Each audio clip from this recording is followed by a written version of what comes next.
The first time the cops showed up at my house, I was elbow deep in changing the oil on my '07 Tacoma. One officer stood over me like I was fixing a bomb, hand hovering near his holster. "Sir, we received a report you were discharging a firearm in your backyard," he said. I blinked, looked down at the wrench in my hand, then back up, grease on my face. "In the middle of an oil change," he didn't laugh, neither did I, but I already knew who was behind it: Pamela Dorsey, president of the Fairview Pines HOA. Blonde, always wearing pastel tracksuits like she was heading to a tennis match that never existed, and permanently fused to her clipboard. She'd been gunning for me since I moved in 6 months ago. My lawn was too wild, my driveway had unauthorized vehicles, and apparently I walked too aggressively past her mailbox. "I'm Damian Heller. I'm a woodworker. I keep to myself." But Pamela, she had it out for me from day one. And now she'd escalated from HOA violation letters to calling the cops. That first visit didn't go anywhere. The cops left after realizing there wasn't even so much as a cap gun on my property. But then it happened again, and again. Over the course of 2 weeks, I had 5 separate visits from law enforcement. "Animal cruelty," one said. "Narcotics activity," said another. "Threatening behavior toward board members," the last one read off a clipboard. Each time nothing was found, I invited them in. Had nothing to hide. But I saw the shift in their faces: first suspicion, then confusion, then irritation. Not at me. At whoever was wasting their time. By the 4th call, one of the officers, a guy named Rodriguez, pulled me aside before leaving. "Mr. Heller, off the record, we know what this is. Someone's playing games, but these reports, they're being filed officially. That's not a prank anymore, that's a crime." That's when I knew I had her. I started documenting everything. I installed cameras facing my front and backyards. I kept audio logs of every encounter. I even mounted a dash cam in my truck that caught Pamela walking past my house muttering, "We'll see how long you last here, mister." Then came the 6th call this time, a full squad roll up. They claimed I was harboring stolen property. The cops went through my garage, saw nothing but lumber, tools, and a half-finished cedar bench. Rodriguez was back. He looked tired. "Damian, these reports, they're not anonymous anymore. She signed them." I raised an eyebrow. "Pamela Dorsey," he nodded. "That's all I needed." I took everything: video, timestamps, patrol reports, the false accusation letters, and walked it down to the county prosecutor's office. A friend of mine from college, Lucian, worked there. I hadn't talked to him in years, but when I showed him the evidence, his eyes lit up. "You're telling me she filed all of these reports herself? Signed?" "Everyone," I said. "And I've got the body cam footage to prove every call was bogus." He leaned back in his chair, whistling. "That's 6 counts of filing a false instrument. Minimum." I left his office with a quiet satisfaction. 2 days later, Pamela was on the front lawn yelling into her phone when 2 county sheriff subs rolled up. I watched from my porch as they read her rights and cuffed her right in front of the HOA clubhouse. She screamed something about maintaining community standards and he doesn't belong here. I just sipped my coffee, the best part. The entire neighborhood was watching, phones out. No one stepped in, no one defended her. 3 weeks after Pamela's arrest, it was like someone had passed around a neighborhood-wide sedative. The HOA newsletter stopped showing up in my mailbox. The weekly patrols of clipboard-wielding volunteers mysteriously evaporated. And for the first time since I'd moved into Fairview Pines, I didn't feel like I had to glance over my shoulder every time I took my trash out. But peace wasn't the same as closure. The charges against Pamela had teeth. Filing a false instrument wasn't just a slap on the wrist in this county, it was a felony. And since she'd done it repeatedly, and under her official capacity as HOA president, the prosecutor's office was treating it like public corruption. Lucian called me about a week into the pre-trial proceedings. "I figured you'd want to know," he said. "We found out she wasn't acting alone." I sat up straighter in my workshop. "Come again." She didn't file those reports until after a vote from the HOA board. 3 of the other members approved them. They even helped draft the language. My grip tightened around the edge of the workbench. "You're saying this was coordinated? Worse than that," Lucian said. "The board minutes show they discussed ways to get you removed from the community." The phrasing they used: sustained pressure, targeted complaints, even escalated intervention. It reads like a blueprint for harassment. "Can you charge them?" "Right now, we're looking at conspiracy to commit false reporting and abuse of authority under municipal governance." I didn't see them at all after that. Their cars stayed parked. No more HOA meetings were announced. The bulletin board by the clubhouse, once meticulously updated with community schedules and passive-aggressive reminders, sat empty except for a sun-bleached flyer about raccoon sightings. I thought things would taper off from there, but then a man in a blue blazer knocked on my door one Thursday afternoon. He introduced himself as Elijah Brandt, an investigator from the State Attorney General's Public Integrity Unit. "We're expanding the inquiry," he said as I led him into my kitchen. "Turns out, Pamela's actions might have violated the HOA's charter, the state's homeowner association statutes, and potentially your civil rights." He laid out a folder on the table. Inside were copies of internal HOA communications, some of which I hadn't seen: emails with subject lines like "time to push him out" and "let's make it unbearable." Even one from Pamela to the rest of the board that read, "He's not one of us. He doesn't get to change our neighborhood." I looked at Elijah. "How did you get these?" "We executed a search warrant on Pamela's house and the HOA's office. She'd kept everything: paper trails, emails, even voice memos. She recorded herself dictating what she called containment strategies." I stared at the pages. "What were they trying to contain?" "That's what we're trying to figure out," he said. "This kind of coordinated harassment isn't just unethical, it's potentially criminal under the Fair Housing Act. If we can prove discriminatory intent, that opens up a whole new front." The next morning, Elijah returned with another man, a federal civil rights attorney named Marquez. They asked if I'd be willing to testify, not just about the false reports, but about the broader pattern of behavior. I agreed without hesitation. The hearing was scheduled for late spring, but in the meantime, the neighborhood began to shift in subtle ways. People who'd previously looked the other way started stopping by. A young couple from 2 doors down brought over a pie and apologized for not realizing how deep it went. An older woman named Clara, who'd lived here since the 70s, confessed that Pamela had once threatened to fine her for installing a wheelchair ramp without aesthetic review. "She made it sound like the rules were gospel," Clara said, shaking her head. "But really, she just made them up as she went." Then came the petition. It started with a woman named Jordan, a nurse who lived on the opposite cul-de-sac. She went door to door with a clipboard, collecting signatures to dissolve the HOA's current board and install an interim oversight committee until new elections could be held. "We need to fumigate the whole system," she told me on my porch one evening. "Not just Pamela. The whole culture." Within a week, nearly 70% of the neighborhood had signed. The petition was submitted to the county clerk, and under local governance rules, a special election was triggered, but Pamela, even facing charges, wasn't done. From jail, she filed an emergency injunction to block the dissolution vote, claimed it was mob retaliation. Her attorney argued that the entire community had been brainwashed by a disgruntled resident with an axe to grind. Lucian called me again. "You'll want to be at the hearing." I sat in the back row of the county courthouse as Pamela was wheeled in, wearing a beige suit and a sour expression. Her lawyer, a fast-talking man with a tie too bright for the room, gave an impassioned speech about precedent and dangerous populism. Then Lucian stood.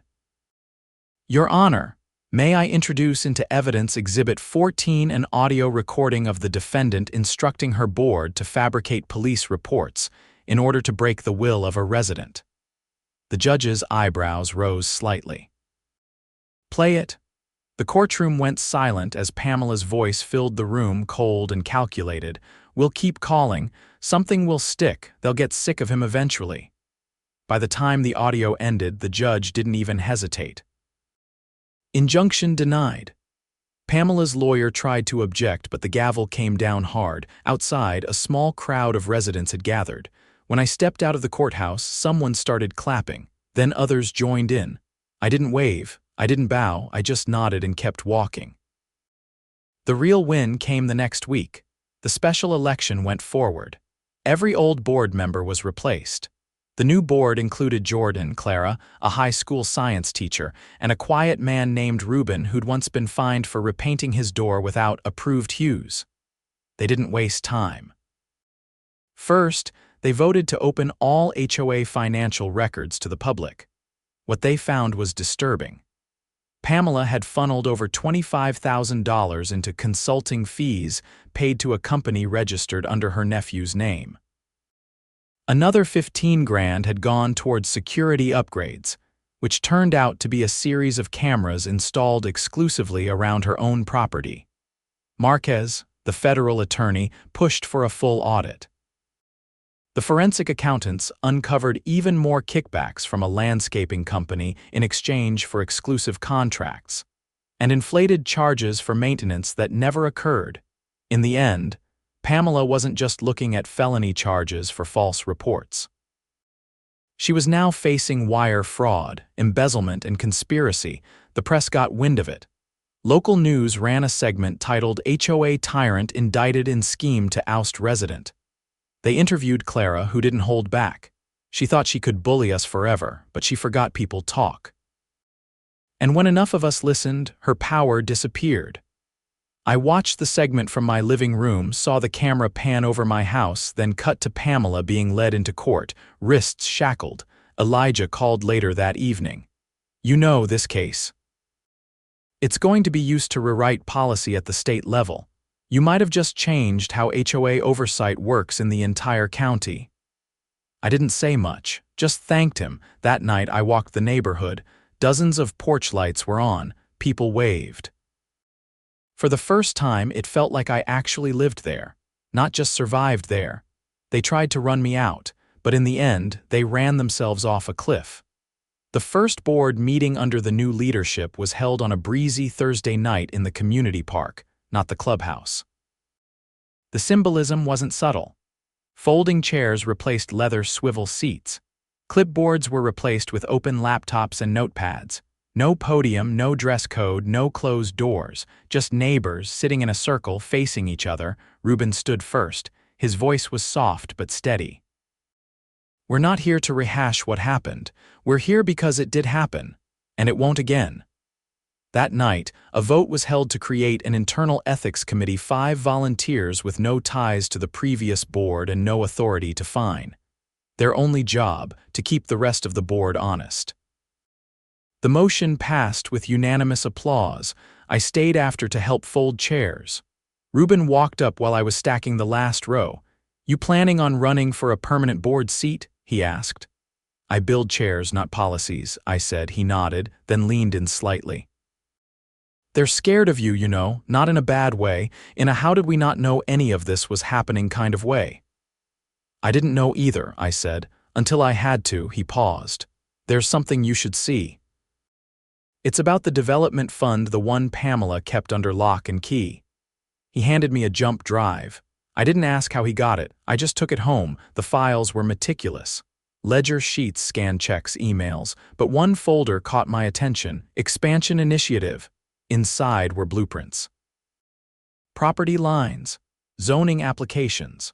Correspondence with a private contractor based 2 counties over. The documents were stamped and signed, dated back nearly 3 years. They'd been planning to annex 3 adjacent lots into the HOA. Privately owned land, not part of Fairview Pines. According to the emails, Pamela and the old board had been pushing for those lots to be reclassified as under community governance through a quiet rezoning request to the county planning office. There was one problem: the land wasn't for sale. I printed out the documents and drove 40 minutes to a hardware store off Route 78, where the property owner, a man named Byron Callister, ran a supply business out of an old converted feed store.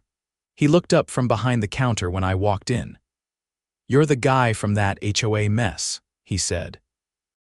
"Saw you on the news." I laid the blueprints on the counter. "Did you ever agree to sell your land to Fairview Pines?" He squinted at the papers, then snorted. "Sell? They offered me a compliance incentive last fall. Said if I didn't agree to annexation, they'd file a nuisance complaint with the county." "And did they?" "They tried. County shut it down, said it wasn't even their jurisdiction." "You still have the letter," framed it, Byron said, disappearing into a back office. He returned with a manila envelope and a bitter smile. "Here's your smoking gun." Back home, I scanned the letter and sent it to Lucian along with a summary of the annexation scheme. It didn't take long for him to respond. "This changes everything," he said. "You just uncovered attempted land theft under the guise of municipal expansion. If they filed forged documents to push that through." "They did," I said. "The zoning application is stamped with a forged signature." I cross-checked it with the county clerk's office. "The person who supposedly signed it retired 2 years ago." By the following Monday, the county district attorney launched a secondary investigation. This time, the charges under review included forgery, attempted fraud, and conspiracy to unlawfully seize private property. The interim board held another emergency meeting. This time, the sheriff's office sent a representative to speak directly to the resident's Detective Sandoval, a tall woman with a stern face and a badge that looked too heavy for her jacket. "Let's be clear," she said. "This wasn't a misunderstanding. This was a coordinated attempt to illegally absorb private land into this HOA's control using forged documents. That's not just unethical, it's criminal." Gasps rippled through the crowd. A woman in the back dropped her reusable water bottle. "And we believe this wasn't the first time," Sandoval continued. "We're reviewing past annexations to see if similar tactics were used." She paused, looking around the semicircle of stunned residents. People assume HOAs are private entities. But when they act like governments, when they collect dues, enforce laws, and attempt to expand their reach, they're held to the same legal standards. Pamela Dorsey and her board forgot that. After the meeting, Clara approached me while holding a worn-out folder. "I think this belongs in the hands of someone who'll use it," she said. Inside were HOA newsletters dating back 15 years. She'd kept them all. Handwritten notes in the margins, including one from a decade ago referencing a land reassessment strategy, and a meeting with a county official who'd since been indicted on unrelated corruption charges. I turned the folder over in my hands. "You ever think about running for the board?" "I'm 78, she said. "I'll be happy just seeing my garden without someone measuring it." The following week, subpoenas were issued to the contractor listed in the Expansion Initiative folder, along with one of the former board members who'd been mysteriously absent during Pamela's arrest. The contractor almost immediately offered a full affidavit in exchange for immunity. According to his statement, Pamela had paid him to draw up blueprints that made it appear the land was already part of the HOA. He claimed he was told it was a formality and that the county had pre-approved the expansion. He was lying, but at least he admitted it. The affidavit triggered a grand jury hearing. I was called to testify, not just about the false reports, but about the broader pattern of misconduct. The courtroom was cold, sterile, but the atmosphere buzzed with something electric. Justice wasn't just crawling forward now, it was sprinting. When I finished my testimony, the foreperson nodded once. No questions, no pushback, just quiet acknowledgement. 2 days later, the grand jury handed down new indictments, this time not just for Pamela, but for George Mallory and Brent Calloway as well. Forgery, attempted land seizure, and conspiracy to defraud the county. Teresa Ng had apparently fled the state, but a warrant was issued for her arrest. The news broke that afternoon. It made the state paper. A headline in bold: HOA's land grab scheme unravels, multiple indictments filed after whistleblower testimony. I wasn't named in the article. That was fine by me. But someone had leaked a photo from the courthouse. It was grainy, but I was unmistakably in the frame, standing in front of the courthouse steps. That night, someone left a bottle of bourbon on my porch with a note, "For making us feel safe in our own homes again." I didn't recognize the handwriting. By midsummer, the neighborhood had changed. Lawns still got mowed, but no one measured the height. Kids rode bikes without helmet patrols. The mailbox bulletin board was repurposed with recipes, garage sale flyers, and one pinned photo of Pamela's mugshot with a cartoon speech bubble that said, "Annex this." No one took it down. A month later, the county approved a new ordinance restricting HOA authority over non-member properties. It was dubbed the Fairview Provision. Jordan gave a short speech at the announcement. She mentioned me briefly, not by name, just a neighbor who reminded us that silence isn't the same as peace. I kept building furniture. Orders increased, mostly from locals. People wanted benches, porch swings, tables. Maybe they just wanted something solid, something made with care, something that couldn't be taken from them with a clipboard and a lie. One evening, as the sun dipped below the hedge line, Elijah Brandt stopped by. He didn't stay long. Just handed me a sealed envelope and said, "You should read this."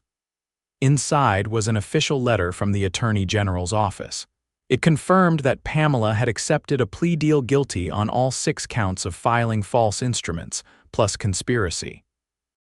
She'd forfeited her assets to cover court fines and agreed to a lifetime ban from participating in any HOA governance. The last paragraph read, "Without the testimony and documented evidence provided by Mr. Damian Heller, these outcomes would not have been possible." I folded the letter neatly and slid it into the back of a drawer. After Elijah left, I walked to the end of my driveway and stood there for a while, listening to the wind rustling through the trees. No sirens, no shouting.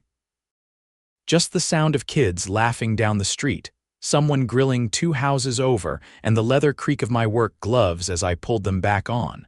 The neighborhood was quiet, but not because anyone had been silenced. This time, the quiet meant we'd finally been heard.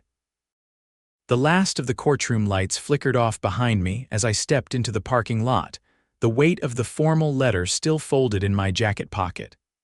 The chill of late fall crept under my collar, but it wasn't the cold that made me pause before unlocking my truck. It was the silence. Not the kind that follows a storm, but the kind that settles when something big ends and the pieces stop moving. Pamela's sentencing was scheduled for the following week. The plea deal had spared her a trial, but the judge wasn't expected to go easy. Her attorney had mounted a last-minute request for leniency, citing stress and community pressure. But the prosecution's response had been blunt. None of that excused orchestrating a months-long campaign of deception. She'd be serving time. I drove home past quiet porches and dimmed windows. No more late-night meetings at the clubhouse. No more patrols. No more manufactured complaints. A few houses had new residents already. Word had spread fast after the indictments, and some of Pamela's closest allies had sold and vanished. Good riddance. At home, I parked in the driveway, headlights catching a glint of something tucked into the screen door, a small handwritten note on plain paper. I unfolded it under the porch light. "You should see this." Behind the old maintenance shed, a neighbor. The handwriting was careful, unfamiliar. I scanned the street. Empty. I thought about tossing the note, but curiosity won out. The maintenance shed sat near the woods at the edge of Fairview Pines, half forgotten and overgrown. It had once stored landscaping tools before Pamela had locked it up and declared it off-limits due to liability concerns. I hadn't thought about it in months.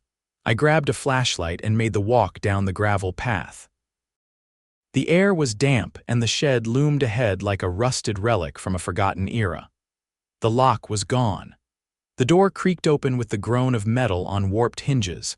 Inside, everything was covered in dust shovels, a cracked wheelbarrow, a stack of disused fencing. But something in the back caught my eye, a series of cardboard file boxes sitting on a plastic tarp, sealed with duct tape. One had been sliced open already. I pulled the lid off. Inside were dozens of manila folders, each labeled with an address. Not just current homes in Fairview Pines, some had a red X drawn across them. Others had notes scribbled on the tabs. Hostile to HOA, missed dues, refused security audit. The handwriting matched Pamela's. I opened a folder marked Lot 23B. Inside were surveillance photos, actual printed images of a man sitting on his porch, unloading groceries, walking his dog. A typed list of times and dates was stapled to the back. I checked another. Same thing. Photos, notes, timestamps. Some folders had emails printed out between board members, discussing which homeowners might be vulnerable to pressure or likely to cave under scrutiny. I backed away from the files. This wasn't just overreach. This was targeted surveillance. A neighborhood-wide campaign to intimidate and document people who didn't conform. I called Elijah. He answered on the second ring. "You all right? I found something," I said. "It's bigger than we thought." He arrived 20 minutes later with 2 officers and a digital forensics tech. They collected everything, photographing each box before sealing them. I watched as they loaded the files into evidence crates under the beam of high-powered flashlights. Elijah rested his hand on the open truck bed. If what's in these folders is what it looks like, she wasn't just filing false reports. She was building dossiers. That's premeditated intent. The next week, the sentencing hearing was packed. Reporters lined the hallway. Pamela sat at the defense table, eyes sunken. Her once perfect posture wilted. Her lawyer muttered something under his breath as the judge entered, but she didn't react. The prosecutor didn't waste words. "Your Honor, we now have evidence that the defendant maintained a covert neighborhood surveillance program targeting residents based on their willingness to comply with her directives. These were not benign records. They were used to coordinate harassment, justify false police reports, and pressure individuals into silence." The judge leaned forward. "Is the defendant aware of the contents of the boxes recently submitted into evidence?" Pamela's voice cracked for the first time. "I was protecting the community. You were weaponizing it," the judge said flatly. "You used your position to create an environment of fear, and you did so knowingly, repeatedly, and with calculated intent." She was sentenced to 14 years in state prison, no parole for at least 7. The courtroom didn't erupt. There were no cheers, just a long collective exhale. Outside, Elijah stopped me on the courthouse steps. "The state's reviewing every HOA in the county with a similar charter," he said. "Yours was the matchstick. They're calling it the Heller precedent." I didn't know what to say to that, so I just nodded. 2 months later, a new sign went up at the entrance to Fairview Pines. The old wooden archway with ornate lettering, "A Community of Standards," was taken down and replaced with something simpler. A hand-carved plaque on reclaimed cedar. I'd made it myself. It read, "We are our neighbors." The new board asked me to stand for a photo when they installed it. I declined. Let the sign speak for itself. One afternoon, I was sanding the edge of a reclaimed oak tabletop when someone knocked on my open garage door. A teenager, maybe 16, holding a clipboard. "Hi, my civics teacher said I should talk to you," she said. "I'm doing a paper on civil accountability, and she said you kind of changed the law." I set the sander down and wiped my hands. "I didn't change anything," I said. "I just didn't let them get away with it." She smiled awkwardly. "Do you mind if I ask how you knew what to do? I mean." Most people would have just moved, I thought for a moment. You don't have to be a lawyer to know when something's wrong. You just have to care enough to keep track. She scribbled something down. "That's actually a really good quote." I chuckled. "Well, make sure you spell my name right." When she left, I looked around the garage stacks of lumber, half-finished projects, a row of finished chairs lined up for pickup. It wasn't a fortress. It wasn't a war room. Just a place where things got built solid, honest, and permanent. That night, I walked the neighborhood again. Leaves crunched underfoot. Porch lights glowed soft and steady. A couple waved from their swing. A kid zipped by on a scooter, singing to himself. The clubhouse was dark now. The building had been repurposed into a shared library and community garden tool shed. The locks were gone. The doors stayed open during daylight hours. I paused at the edge of the lot, watching the wind stir the pages of a gardening book someone had left on a bench. No cameras, no clipboards. Just neighbors. As I turned to head home, Reuben caught up to me, hands in his jacket pockets. "You ever think about what would have happened if you hadn't documented everything?" he asked. "I try not to." "Well, thanks for not letting it swallow the rest of us." I looked at him. "You all pulled yourselves out. I just made enough noise that people looked," he nodded once. "We're having a barbecue next Saturday. Jordan's organizing it. You should come." "I'll bring chairs," I said. He laughed. "Fitting." And it was. In a place where people had once been measured by how well they complied, it felt good to be known for building something instead. Not just furniture, not just evidence, but trust. Something you couldn't annex, fine, or file away, something